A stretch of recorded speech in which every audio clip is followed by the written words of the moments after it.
time to wake up. This is what you need, entertaining and educating. It's Kenny Klein TV. Tune in, please don't delay. Entertaining while we educate. This is what you need. Hey, Kenny Klein TV, let's go.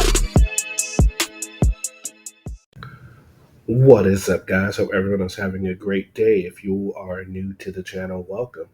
And if you are coming back, welcome back. And if you've yet to subscribe, please go ahead and do that. All right, so today we are taking a look at Tyrant Terminator audits. And in this video, he apparently has some grievances he would like to redress with the deputy chief. So he goes out and he sets out to have a conversation with him. And what we're about to see is how this conversation goes. It starts out one way, but then it ends in a different way. What am I talking about? Well, let's get right into it and find out. Deputy Chief Craig Neal. That's me, sir. How you doing today, sir? Craig. James. Thanks nice to meet you as well. Thanks for having the time to have a dialogue with me, sir. The thing is, I got two things I want to address. The first thing is, a couple weeks ago, I was at the DCFS office documenting. I haven't met you yet, but I met a few of your officers here. I'm an independent journalist, a local here, and I go around and I gather content and I create stories. What an interesting choice of words. I create stories. Now, I know a lot of people that would agree with that sentiment, that there are a lot of auditors that go out there and they create the stories that they are supposedly disseminating and giving out to the public. So, interesting. Disseminate the information to the public. The second thing is, I'm having an encounter with Officer Fredina 3 times. I've met him once at the DMV. The second time was at the health department. The third time was actually at the spot I'm talking about now, the DCFS office. There was like 4 officers, he was one of them. The thing is about that last encounter is he made some very disturbing statements on camera, which is amazing. He stated that, first thing he said was, the only reason why you wasn't arrested at the health department that day is because we couldn't get anybody to file a complaint. When he said that, I was like, okay, whatever. I kind of overlooked it. It was like a few moments later that was the most shocking. He said, we already have the numbers for these charges. The chief know about it, and we're just waiting. So to me, sir, that sounds like a conspiracy to charge me later. And we know that it's charges first. It's a complaint first and then charges. He keeps referring to this eavesdropping statute. Well, I'm already aware that eavesdropping only deals with private conversations. So when he's encountering me at these public spots, he's trying to entertain eavesdropping. So basically he's trying to infringe, he's trying to intimidate. I feel like he's trying to intimidate me out of my rights because he made a statement about other freedom fighters around here has just stopped. He said, everybody stopped except you. Why are you keep going? So I'm just really here to see, are you guys aware? And I'm here to really affirm the validity of his statement that it is charges pending and we're just waiting on someone to file a complaint, because if so, that's a conspiracy. Your second question, I don't know. Do I have a conspiracy against you? I'm the deputy chief of police, and no, I don't know you. This is when I came up in here. If there was 10 people up in here, you wouldn't know who wants to speak with me. I understand that. Waiting for me. So no, we don't have a conspiracy against you from our chief's office. Okay. Now, you mentioned going to different places, and if you were to go to a place, if they know that you're coming, I don't know. Right. Private, or if it was a public building or administration. I haven't spoken with anybody. Okay. So I can't answer that question. I don't know if you have something going on with these other places that you mentioned. Not at all. Anything that I could provide you. Do I have charges against you? If I had some charges against you, I probably would have to say, John, you know, you did this, and Of course. I have to arrest you. Right, of course. I don't have any reason to arrest you. Okay. I understand that, Deputy Chief. It was just for him to make that comment. You know, and like I said, that was my third encounter with Mr. Officer Ferdina, and you know, that last third. I mean, the second one was kind of edgy as well at the health department, and it did look like they was trying to solicit charges because. What? Bro, what are you talking about, man? Solicit charges. So essentially, he's upset that they were trying to ask people to if they wanted to press charges. So I guess if we take this, you know, what he's talking about is, then he would have an issue with people saying, oh, this guy hit me. Oh, okay. Do you want to press charges on him? No, officer, you can't do that. That's soliciting charges. I mean, it's semantics, yes, but I mean, there is no such thing as soliciting charges. There is, would you like to press charges on this person? Yes or no? Apparently, they said no. So you're good. Not quite understanding what the issue is with that. That's exactly what he said the third time I met with him. He said, we would have arrested you. We just couldn't find anyone to file a complaint. So when, that looks like solicitation. I mean, in all respect, and it's coming from an officer of the law. You know what I mean? Law enforcement. That's disgusting. For lack of a better term, that's scary too. Because what else? Who else are you soliciting charges on? We definitely don't want that. And if you guys aren't aware, that's why I'm here to try to put you on notice of this officer's conduct. Because you know what I mean? That looks bad for this department. Okay. When did this happen? The last encounter happened maybe about 10 days ago, coming up on 2 weeks at the DCFS, right there on Belvedere. Okay. At the Belvedere I'll Mall. offer you two things. Right here, I have posted our complaint procedure and process. Okay. I have a phone number for you to follow up on. It gives you the information that you need. If you want to file a complaint, I'm not sure what you're asking me. There's a process where you can do that, and I just need you to let me know if that's what you want to do. You know, it's kind of like I'm in a complaint. Well, really, see, today I was just really trying to come to affirm it. Excuse me?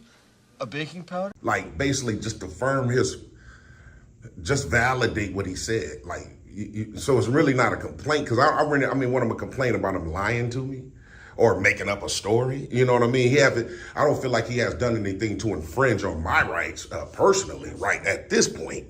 But that would be a huge violation if what he said was true. So I was trying to confirm that, and he didn't really. He said chief of police, even though you're deputy chief. You obviously you're still a higher and appropriate authority. I would think that you're in direct connection with the chief, and you probably would have some knowledge. So that's why I'm satisfied with speaking with you about it. But he did say the chief. He says he was like, it's up at the chief's office right now, and you know, we already have the numbers for this, sir, and we're just waiting. You know what I mean? That's man, I don't know, for lack of a better, that's disgusting. Coming from a law enforcement officer, and this is my third time encountering this guy. So you know what I mean. I've been down here one time talking to the chief that just retired, Mr. Mullins. Yes, sir. Yeah. So you know, it's like you in a corner, man. That makes me feel like it's all good, man. It's all good. I'm trying to make sure I don't have right in your face like that. I didn't. When he walks up, it doesn't look good. And I just want to. No, it's all. I understand. I appreciate that. Yeah, so you know that's the main thing why I was here to do, Mr. Neal, is just to basically try to affirm his comments, to see if that was in fact true. Like you said, you have no knowledge of it.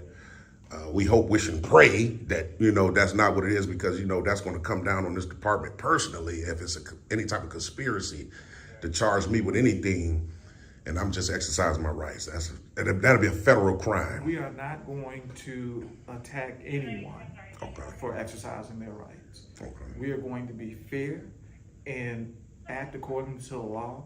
in how we roll out our services. Okay. And should there be a reason for you to believe something opposite or contrary to what I'm saying happened, man, we have this complaint. I don't want to. I know Officer Ferdinand. Yeah, I Officer know our Ferdinand. staff here.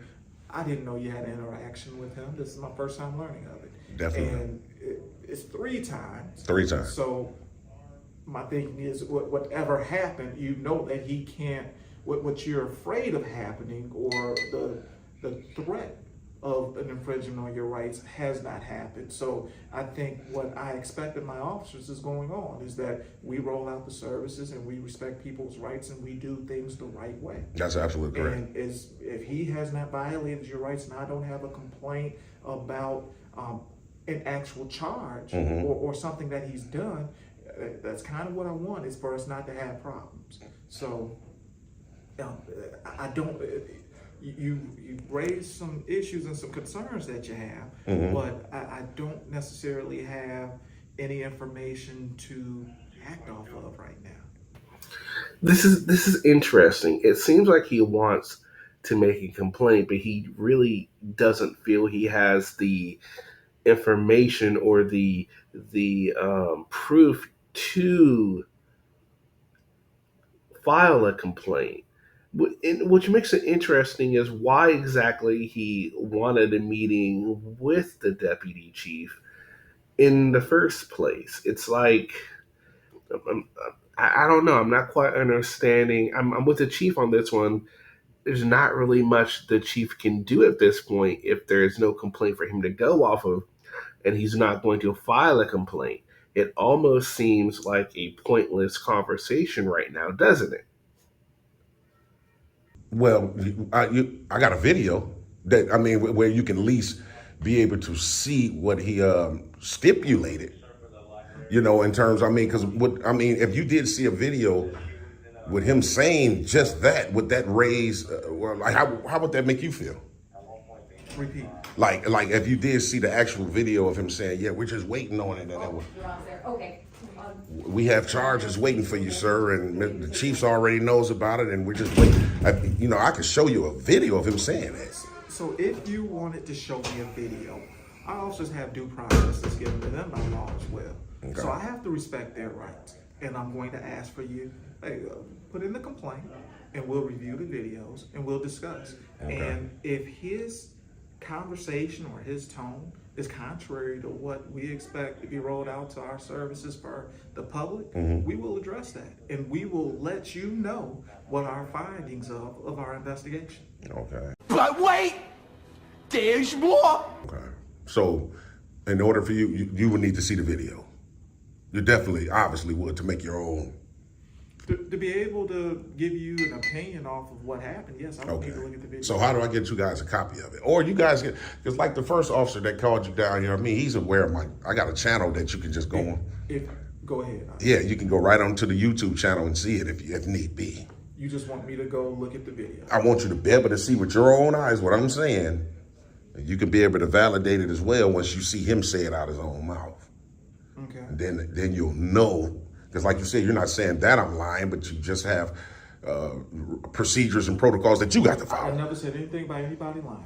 No. That's what I just said. I said you didn't say I'm lying. I said you have to do your job, and you just can't take a side, no matter what I'm saying. So I understand that. That's why I'm offering you to say, man, maybe you should go look at the video. If you ask me to look at the video, man, the human in me, off of a YouTube video. Yeah. If you give me, I ask you to write down the information. I'll jot it down for you for sure. And if you want me to give you a call, or if you want to talk about it, you want to have coffee one day. Okay. It sounds as though what we're talking about is a coffee conversation, making improvements that are necessary in the community. That's absolutely correct. Man, I would have no problem having coffee with you. We might not always agree. Right. But, man, you sound like somebody that I can converse with, have a discussion with, and, man, maybe I can enlighten you, you can enlighten me. For sure. With us discussing, hopefully we can do something to impact. It's because it's all about transparency at the end of the day, Chief Neal, and bridging the gap, you know. I am truly impressed with that deputy chief. Just the demeanor, just how he treated this auditor, and I mean, it didn't seem like the auditor knew what he wanted out of this conversation. Or maybe he did. I know I don't want to put words in his mouth and things like that. But looking at the video, he kind of came in a certain way, and by the time the conversation ends, it seems like these two are going to go have coffee and talk about some things that are going on. Which I think is important. I do believe that um, people in the higher up levels, especially when it comes to the police, even first responders, firefighters, things like this. I think that it is very important to do. What do you guys think? What do you guys think? I think this deputy chief definitely has a career in politics in his future if he so choose. Now, I mean, if he is just feeding a line of bull, I personally couldn't tell. I'm not saying he is, I'm not saying he isn't, but I mean, that is the type of politician right there that, I mean, if he wanted to do the politician thing, I think he could. Um, just turned it around on a dime and had a very productive conversation and just fantastic. That's why I sometimes like these conversations that auditors have with chief of police. They either make themselves sound really stupid, or they end up, there ends up being some good that comes out of these type of conversations. And in this case, it didn't start out that way, but there was a little bit of good done at the end of this video. What did you guys think? Let me know in the comment section. The whole video is long, and I kind of cut out some pieces. I'm sorry this video ends up being 15 minutes. My bad, guys. All right, guys, I hope you all have a fantastic rest of your day. Hope you enjoyed the video, and see you on another video. Peace. We've only just begun.